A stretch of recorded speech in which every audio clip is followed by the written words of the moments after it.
ஹரி ஓம் ஜெய் பாராகி. வாழ்க்கையில் எல்லோரும் எப்பயுமே சந்தோஷமாக இருக்க முயற்சி பண்ணிக்கிட்டே இருப்போம். அன்னையுடைய அருளால் எல்லாருமே சந்தோஷமாகவே இருக்கலாம். இப்போ வாராகி மாலையில் அடுத்த ஒரு பாடல் 12வது பாடல். இப்போ பாடலை பார்க்கலாம். சக்தி கௌரி மகமாயி ஆயி என் சத்ருவை குத்தி ரணக்குடரை பிடுங்கி குழாவி நின்றே இத்திசை எங்கும் நடுங்க கிரிகள் இடிபடவே நித்தம் நடித்து வருவாள் வாராகி என் நெஞ்சகத்தே. இதுதான் இந்த பாடல். இதனுடைய அர்த்தத்தை பார்க்கலாம். சக்திங்கிறது என்னென்னா எல்லாத்தையும் இயக்குபவள் அப்படின்னு அர்த்தம். உதாரணத்துக்கு சிவம் இயங்காமல் அப்படியே இருக்கும், அதுக்குள்ள சக்தி போனால் தான் சிவத்துக்கு இயக்கம் இருக்கும். இது சாஸ்திரம் சொல்லுது. உதாரணத்துக்கு நம்ம பார்க்கும்போது ஒரு பல்ப் எடுத்துப்போம். பல்பு சிவமாக இருக்கும்போது அந்த பல்பு எரியாது. பல்புக்குள்ளே மின்சாரங்கிற ஒரு சக்தி போகும்போது பல்பு எரியும். இதே போல் தான் எல்லாத்தையும் இயக்கக்கூடியது சக்தி. அப்புறம் பார்த்திங்கன்னா கௌரி அப்படி டைரெக்டாக நம்ம அர்த்தம் எடுக்கும்போது என்னென்னா, கௌரின்றது அம்பாளை குறிக்கும். கௌரியை நமஹா கணேச ஜனன்யே நமஹான்ட்டு அஷ்டோத்தரத்தில் வரும். அதாவது பார்வதியுடைய நாமாவளி வரும். இதில் நம்ம பார்க்கும்போது பார்வதியாக எடுக்கக்கூடாது.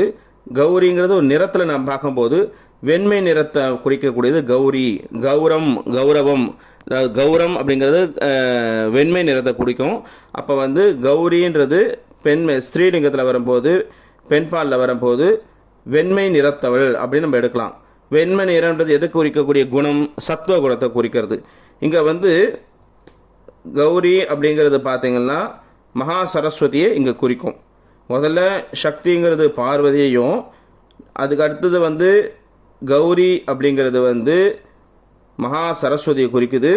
அடுத்து பார்த்தீங்கன்னா மகமாயிங்கிறது என்னென்னா, மாயி அப்படின்னா மாயம். மகாமாயி அதாவது பெரிய மயக்கத்தை உண்டாக்குபவள் அப்படின்னா என்ன அர்த்தம்? விஷ்ணுவுடைய சக்தி.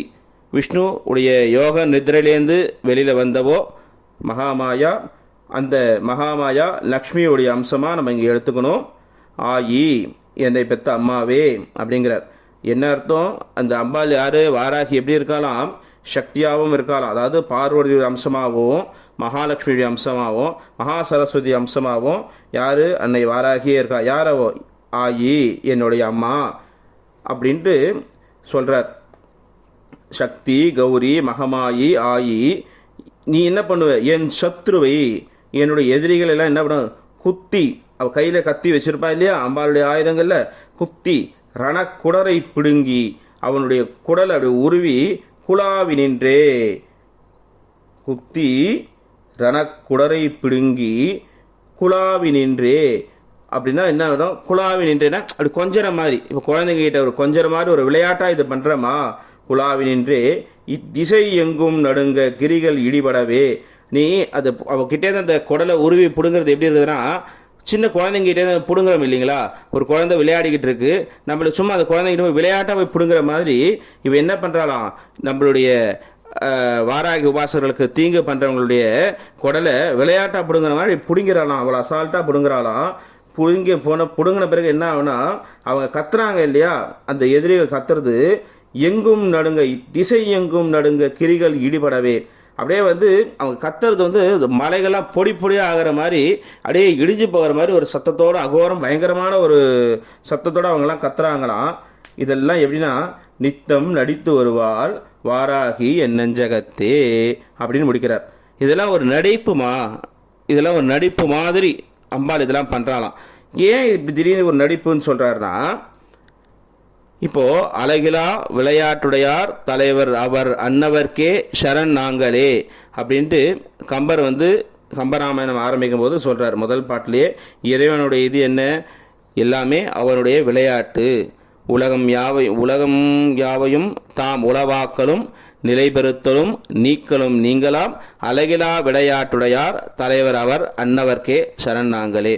உலகத்தை படைக்கிறது, உடனே அந்த படைச்ச உலகத்தை அழிக்கிறது, அதெல்லாம் வந்து அவர் விளையாட்டான் பகவானுக்கு. எப்படி ஒரு குழந்தை வந்து மண்ணில் வந்து பீச் மண்ணில் ஒரு அழகாக ஒரு கோபுரம் மாதிரி கட்டும், எல்லாம் கட்டி முடிச்சு திருப்பி களைச்சி விட்டு போயிடுது இல்லையா, ஒரு குழந்தை விளையாடுற மாதிரி இறைவனுடைய விளையாட்டான். அதே போல தான் அன்னை வந்து இது ஒரு விளையாட்டான். அப்போ வந்து இதெல்லாம் கொலை பண்ணுறாளே, இருந்தாலும் வந்து அவங்களும் ஒரு உயிர் தானே, அவளெல்லாம் கொல்றாளே அம்பாள், இது வந்து கொடுமையான விஷயம் இல்லையான்னா இது வந்து மரக்கருணை அப்படின்வாங்க.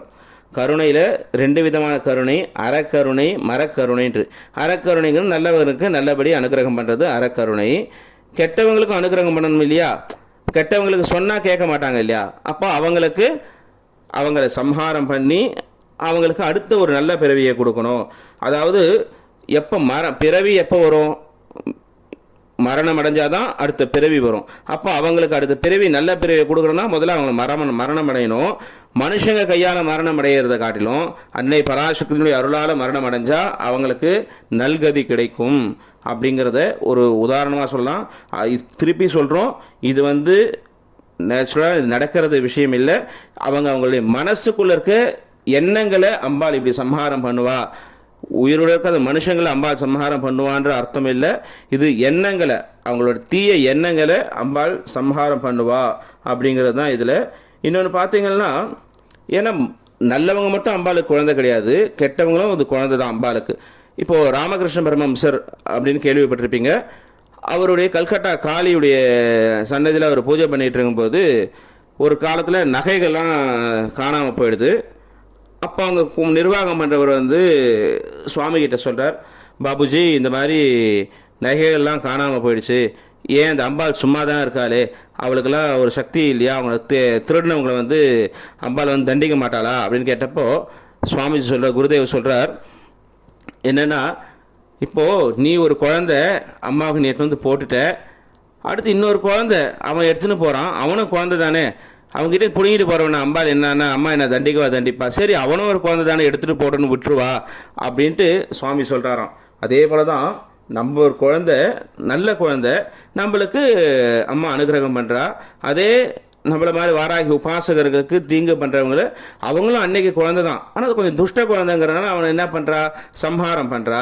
ஏன்னா நீ ஒரு உபாசகனா மாறு, அடுத்து ஒரு நல்ல ஒரு பக்தியோட இரு, நல்லவனா இரு அப்படிங்கிறது சொல்கிறா. இதுக்கு சும்மா ஒரு விளையாட்டு மாதிரி அவங்கள வந்து அம்பாள் வந்து இந்த மாதிரி சம்ஹாரம் பண்ணுறா அப்படின்ட்டு இந்த பாடலில் சொல்கிறார். இந்த பாடல் கொஞ்சம் புரிஞ்சுக்கிறது கொஞ்சம் சில பேருக்கு எளிமையாக இருக்கலாம், சில பேருக்கு இது கொஞ்சம் புரியுது கொஞ்சம் கடினமாக இருக்கலாம், இந்த மாதிரி பண்ணலாமான்னுட்டு. அதுக்காக தான் இந்த விளக்கம்.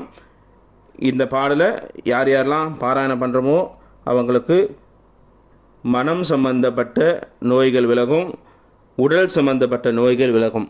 ஏன்னா மனம் சம்பந்தப்பட்ட நோய்கள் விலகினாதான் உடல் சம்பந்தப்பட்ட நோய்கள் விலகும். வெறுமனே உடல் நம்ம நினச்சிட்டு இருந்தால் விலகாது. எனக்கு ஜுரம் இருக்குதுன்னு நான் மனசுக்குள்ளே நினைக்கும் போது தான் அந்த ஜுரத்துடைய வீரியம் அதிகமாகும். பரவாயில்ல ஜுரம் தானே ஒன்றும் பண்ணாதுன்னு நம்ம நினச்சிட்டோன்னா அந்த ஜுரத்துடைய வீரியம் ஜுரம் மட்டும்தான் இருக்கும், அந்த வீரியம் அந்தளவுக்கு வேலை செய்யாது.